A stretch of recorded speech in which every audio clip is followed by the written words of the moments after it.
Great. So we're going to talk about family engagement or transformative family engagement. Really excited, again, just to talk. And I'll run a quick disclaimer. I apologize. I've been having some hiccups with my asthma the last few days, so I may take a pause break, and I will mute if I start to cough. Just wanted to let you know. So all, let's have grace this morning. So I apologize for that. We could go ahead to the next slide. I know you are all very familiar with this. This is our shared mission. Is it possible for me to get a volunteer to read this for us this morning?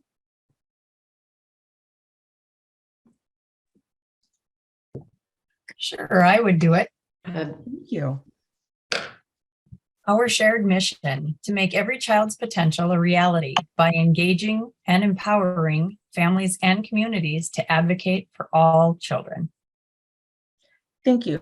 Now, I want us to really think about for just a second.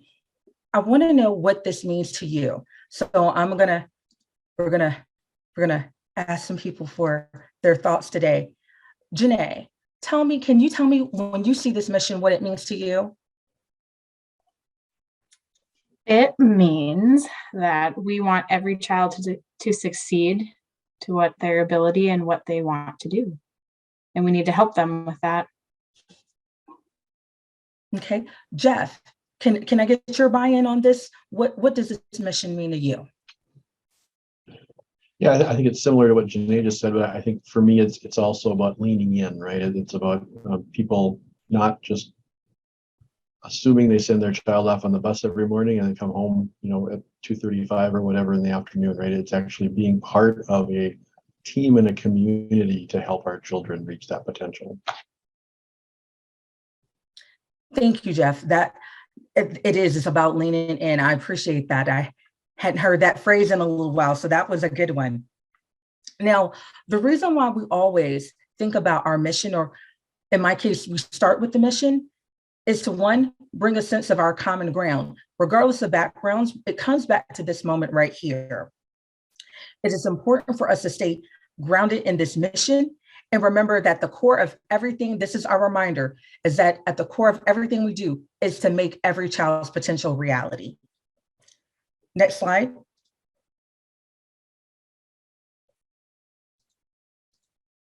Some of the things we'll talk about over the next several minutes, we're going to talk about family engagement, what it looks like, what it could be. And I'm going to tell you, we're an intimate group today, so we can be as interactive. Let's be interactive today. We're going to gain a better understanding of what we mean by transformative family engagement. We're going to talk about the 4 I's. And if you haven't heard that phrase already before, trust, you'll know it by the end of our time together today. And then we're going to explore how you can apply the strategies and tactics we've discussed today, how you can take that back to your PTA, or how you may have already applied it. It is important because it all goes back to the fact that you should be able to use your voice so that every parent, teacher, community member, individual, cousin, aunt, grandparent can be treated as a valuable partner in their child's education. And for those, because we are inclusive, for those who care about children and don't currently have children, we can still tap in. Everybody has a child that they care about. Next slide.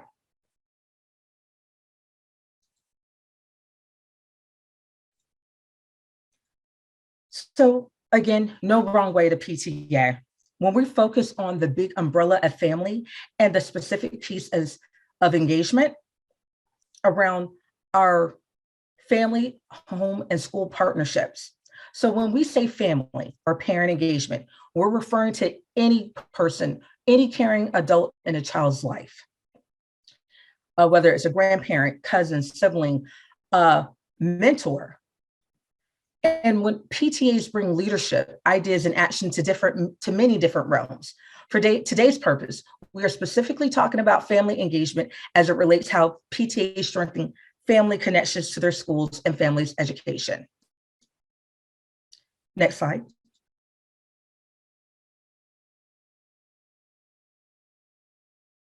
So on the screen now, you should see a quote from Albert Einstein. Can I get a volunteer to read that for us real quick?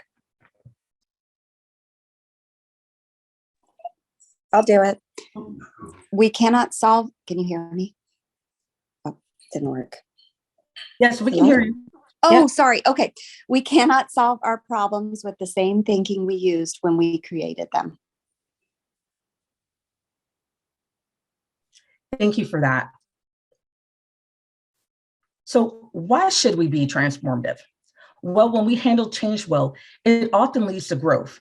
We want to prepare you to engage families and advocate for family engagement for the future, not just for today. Please keep in mind that everything that you're currently doing, the actions you're taking with your families, with your school communities, it doesn't just impact what happens with the youth today. It will actually cause a chain reaction that flows over the next several years. And additionally, we know that change is hard, but it's necessary. Communities change, families move in and out, circumstances change, and we must change to meet the needs of the community. We know that 2.5 years ago, things changed. Everyone was impacted. It was something that made us a commonality. COVID-19 and the pandemic affected us all. Now, with that, think about the ways that you might have changed or your community changed. How did we change to meet the needs of the pandemic? So I can tell you that where I live, again in Durham, North Carolina, one of the ways that we changed, not only did we have to get used to virtual meetings and being outside of the building and think outside the box on that as it related to engagement, it was really a very big need that families needed support. So in order to think about how we could take PTA when we were not allowed into the school building, when schools were shut down, and how we were still present in the community, meant that we actually hosted a series of, over the course of 10 months, we did one a month, 10 food and supply distributions. In order to do that, to meet that need, to one, make sure that our community was taken care of. Our families knew that if they needed milk, produce, chips, snacks, any type of food. We also work with our local diaper bank to ensure that we had diapers and supplies, first aid kits at the ready and available during a very critical time. That was one way that we PTA'd and pivoted differently here in my city. The takeaway from that was that we didn't just impact those who already knew and valued PTA. We were really reaching out and it allowed us to afford an opportunity to show our value for our community and our students and our families to those who were not already a part of PTA. We had to think outside the box. Does that mean everyone we touched? Does that mean that they were like, oh, well, let's join PTA? No, absolutely not. But it left a seed. And the more we water seeds, we know that they grow. Next slide.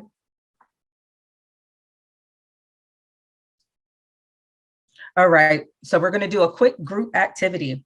Let's cross our arms. So the definition of crossed is folding your arms together, right? When you fold your arms together, like it's as if you're bored or you're waiting for something. So everyone's crossed their arms.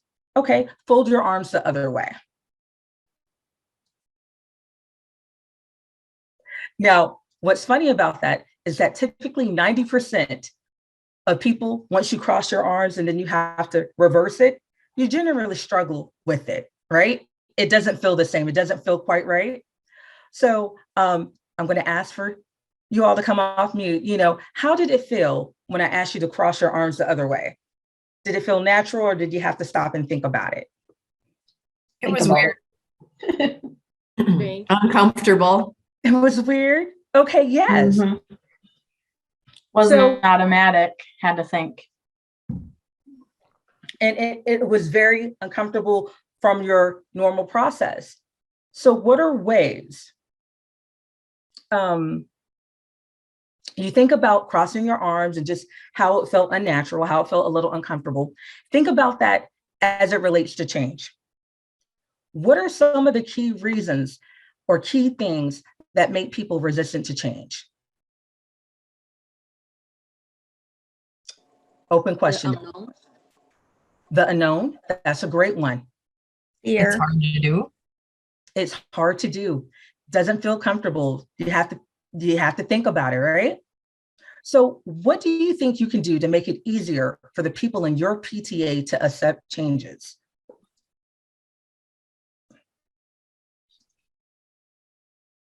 Anyone? Katie, Lisa? Willing to try new things. Give it a go. If it doesn't work, you can always go back to the way you were before. Create a positive environment for them to try things. Ask for feedback and ask for input all along the way. Mm-hmm. And think about, just all of you separately, just think real quick. The last time you had a change, was it uncomfortable? Did you have to think about it? Did you have to, in order to make it a part of your routine, did you have to really be proactive about it?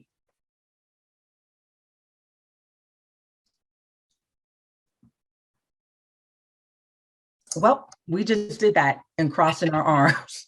We did that all together. That was a change for all of us right in front of each other on the Zoom call today. But that is just something to think about when we're engaging families. We're asking them sometimes when you don't see value in PTA, or you're not a part of PTA, or you're like, things are going on, the pandemic has occurred, and you're like, oh, that's not my focus.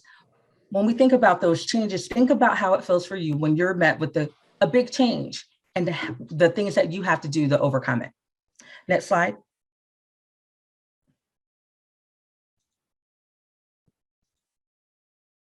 Okay, because it's a few of us, we're going to do this as a group. I want us to talk about just a little bit of reflection. How has your school or PTA changed the way you approach family engagement? What did you do differently? Were you able to meet the needs of your current families? Were you able to serve new families? What world? You can also share what didn't. What would you have done differently? So, because all of us have had to change over the past 2 years, and because of the pandemic, PTAs across the country were forced to shift. We had to shift quickly to meet needs of families. So, this is open-ended. We'll only take a couple of minutes on this. What is one thing that you had to do to shift and change and pivot for your families?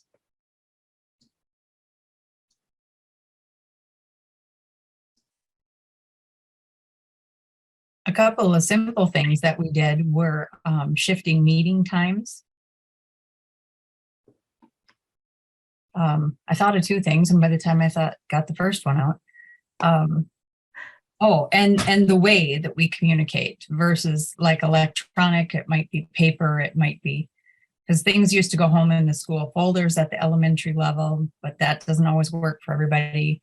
Being able to provide Zoom, I think that was one good thing that came out of the pandemic, because people said, I can't physically get there, but how would I get the information? So changing up the way you communicate and being flexible with the times that you meet. And also recording meetings, because some people can't make the schedule work, but they can go back and look at it at different times. Absolutely. Thank you for that, Nikki. Does anyone else want to share? We also changed our meeting times to try to accommodate working parents. And then at the last meeting, we did pizza night and also did some drawings for gift cards. So I think that worked pretty well. And I will tell you, and this is why we're talking about, when we talk about PTA, it doesn't matter, we're one PTA. The strategies that were just discussed were things that I know PTAs in North Carolina did. And that's the balance and understanding that we're a community, is that we can share, we can have these discussions and come to the table and think about, hey, what worked well? And I will tell you, I'm really glad to hear that with the meeting times.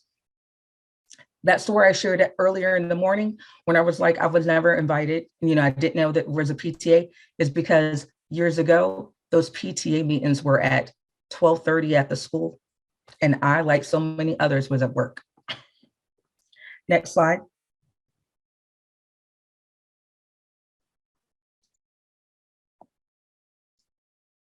All right, so over the next few slides, we're really going to talk about how PTAs can engage families to help us accomplish this mission, making our, how to make PTA's mission a reality. By implementing the PTA National Standards for Family School Partnerships through transformative family engagement, we can begin to see each and every child's potential become reality. So if you haven't heard, we do have some national standards. They were recently revised, and we're going to talk about them now. Next slide.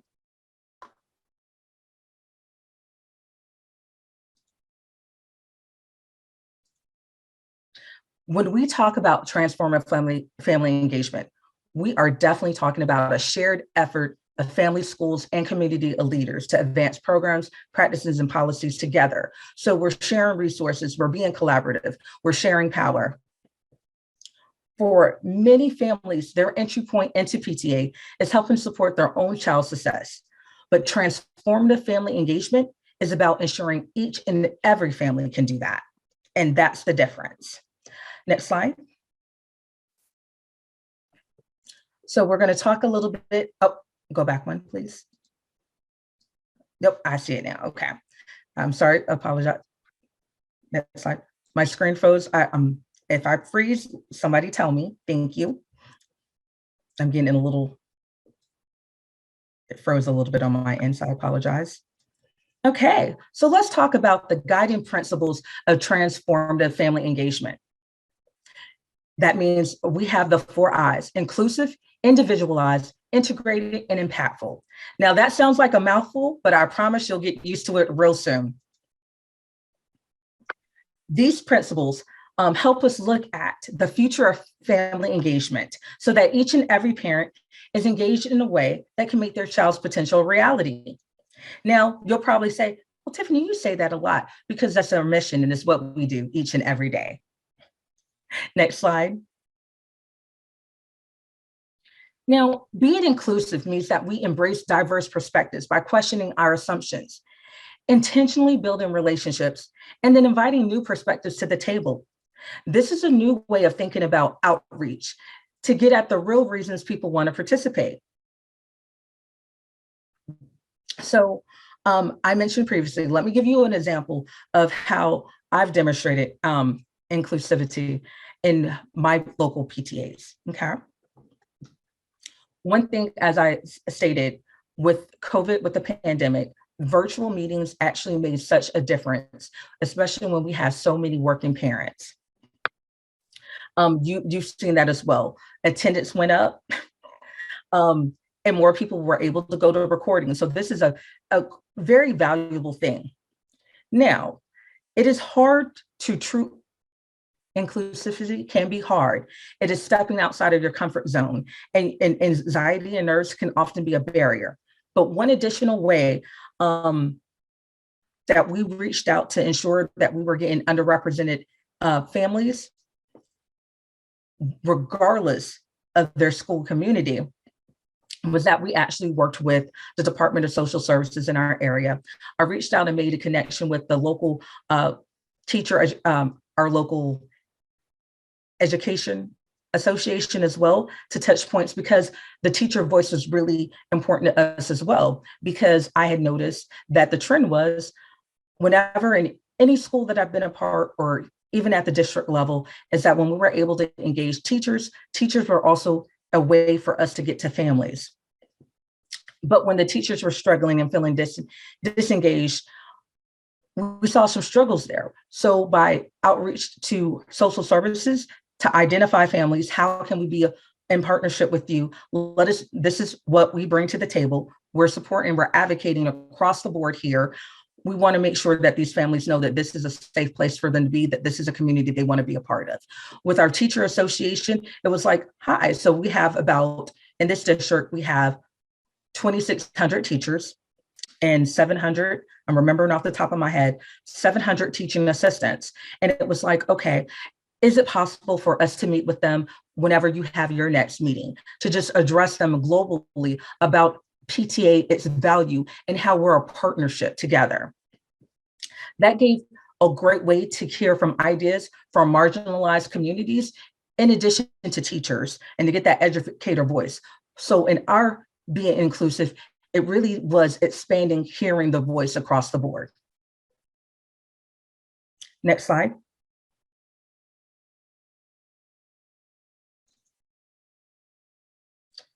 Individualized. Being individualized means that we are relevant to each and every family and child by responding to their needs, inviting them personally to engage, and tailoring that our engagement efforts to their interests and child. Is going beyond one size fits all when you think about that particular model, to one that recognizes that all of our families and members are looking for a personal connection and relevant ways to engage for their own family. So I want everyone to think about, just briefly, take 20 seconds. How have you fostered individuality in your PTA? How were you able to make programming relevant within your greater community? And how did you even know you were relevant or what their needs were? And I'm going to ask one volunteer, I can get one person who wants to share their response to this question.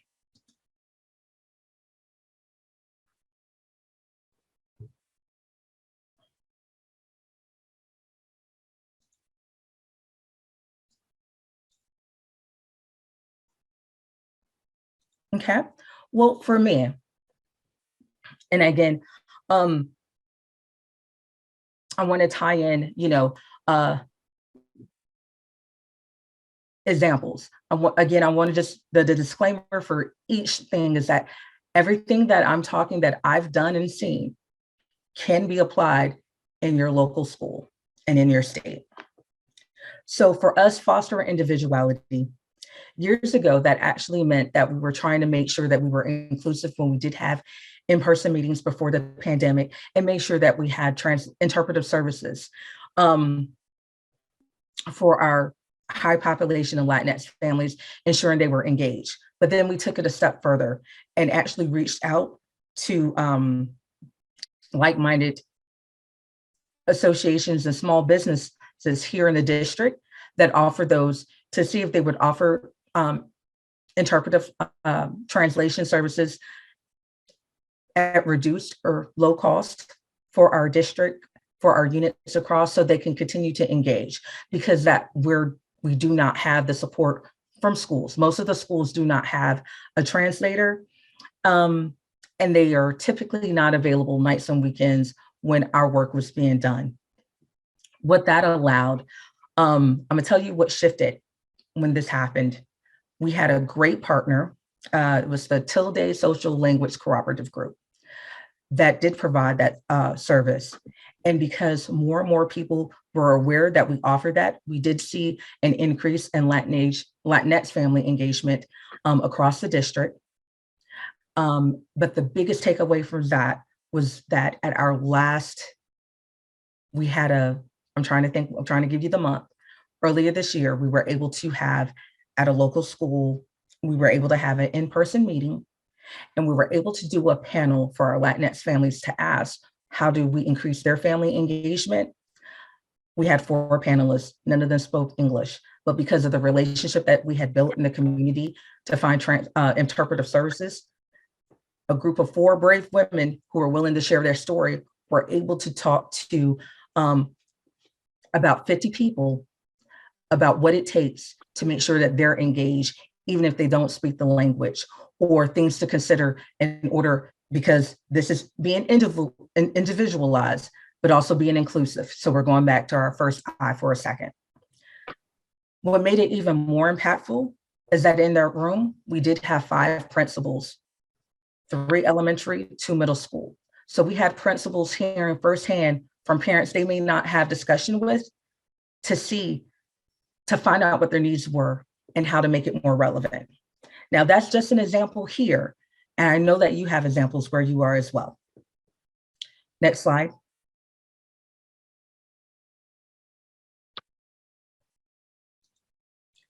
Integrated. Being integrated means that your school and PTA are working in harmony, respecting each other's roles while working together to make families have a coherent experience. This includes inviting teachers to be part of the work, building events aligned to clear priorities, and linking your work to learning. Now, I previously mentioned that in order for me to tap in at a greater level with our educators, we partnered with our local teacher educator association. That may not be the case for everyone.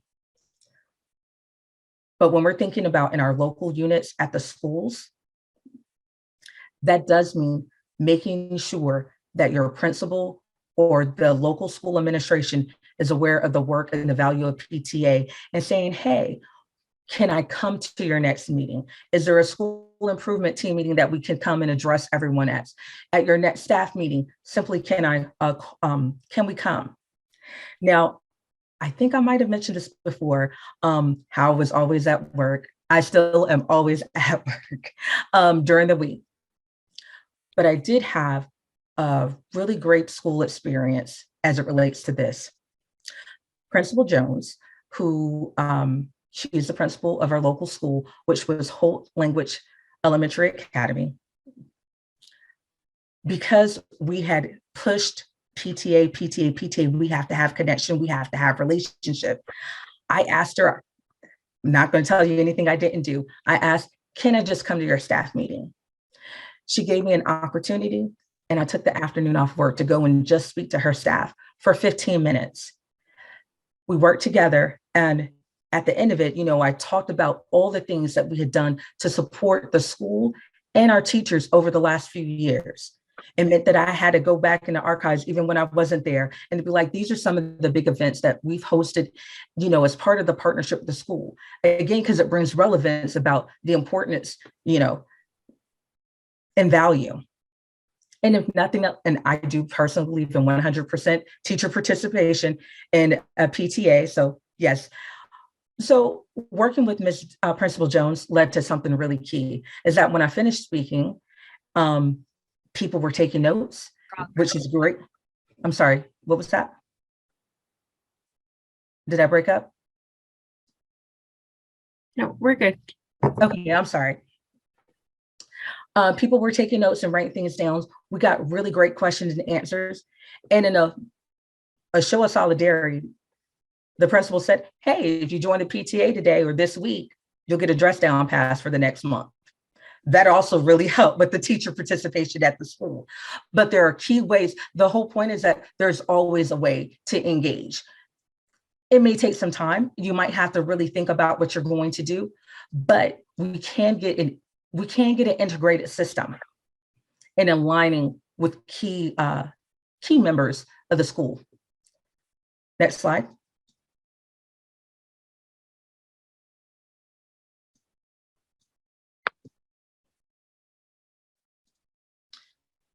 Impactfulness. We want to talk about impact. Being impactful means that we are moving from focusing on quantity of involvement to quality of engagement. We do this by measuring our success beyond head counts, being sure we are giving parents new information and tools, as well as opportunities to practice and interact. The hardest part of achieving impact is measuring your success. You can try new things, but how do you know that they made an impact? Well,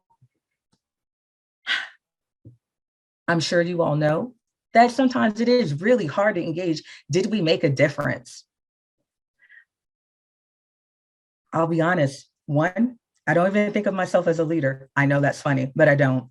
I'm just someone who cares. And I wasn't sure that the things I did over the course of the years in my district really mattered. For every yes that I got, trust and believe, I had quadrupled the number of no's. I just kept pressing forward. So I will tell you, as a district leader, again, here in Durham, North Carolina, one of the key things that I struggled with during the pandemic was the fact that I wanted to ensure that we still had an ongoing relationship with our district administration. That means our superintendent, that means our director of Title I federal funds. How do we keep that relationship going? I can't tell you the number of times that we had scheduled meetings with the superintendent and they were canceled. But I kept doing the work. We kept being engaged. We kept doing resources and trainings and working with different community partners to offer it at no cost to participants. And I also, even though they didn't show up a multitude of times, I kept inviting those same district administrators to the table. Like, hey, this, to show our relevance. Parents are important, families are important. So it wasn't until a couple of weeks ago that I actually found out that I was impactful in this sense. And I'll tell you how. Well, two ways. A couple of months ago, I was getting my tires rotated at Discount Tire, not far from where I live. I'm there 7 o'clock in the morning waiting for them to open, and I'm standing outside. And if we ever have an opportunity to meet in person, I will tell you that I am 5'0". I am very tiny. What was key about that is that a woman walked up to me. I didn't know her, and she was like, I think I've seen you before. Aren't you that PTA lady? I was like, I do a lot of things with PTA. She said, you know what? I always am at work and I can never come to your events, but I heard you speak one time and I really appreciate the programming that you do. That one person actually validated everything I did because all I need is one. All we need is one plus one to understand and really tap in to our purpose and our value of and understand our mission. The second thing that happened was actually a couple of weeks after that. I just told you that Tiffany was trying to get those meetings back on track with the district. The district kept, we can't meet. Oh, you can't get 30 people in a room. It's not important to us. Quantity matters, not quality. Quantity was what's important. But we kept doing the work across this district anyway. And I will have you, not just a few weeks ago, the district reached out to me, not only to ask me if I would serve as a parent ambassador, but if I would also be a lead for their Title I steering committee for any non-employee. And lastly, they invited me because family engagement is really important to so many different areas. This is why you got to tap into within your community. There was a vacancy for a family engagement specialist, and there was an interview panel for 12 people. Well, Tiffany Foster was invited to the table, a table she had not sat in for over 2.5 years. And I will let you know that I was the only parent or non-employee on this interview panel. I took time to go do it because this was an opportunity, right? We're going to show this value because they said whoever was in this role would be working with the PTAs in our district. So it was important to have that representation. It was important to have that voice. So when you least suspect it, even if you don't see it, know that you make an impact every day. Next slide.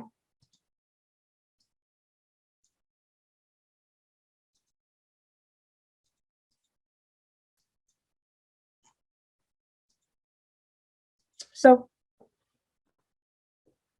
let's think about what we learned today. We talked about ways to engage. We made sure that we were all focused on our mission and all the work that we do, all the programs that we offered. We discussed why the difference between family engagement and transformative family engagement. And we talked about our guiding principles, which were being inclusive, individualized, integrated, and impactful. Because we are an intimate group, I'm going to open this up. We're going to come off mute. We're going to talk together. I'd love to do that, but I also want to keep us going because we've got our next speaker online as well. Oh, I'm sorry. Are we at time? I'm almost done. Am I over? We're a little over. Oh, my apologies. That's if we could just take 30 seconds then. Okay. So for 30 seconds, can I get just 2 people real quick? Did you learn anything today? And how can you apply what you learned? Real quick. Elevator pitch.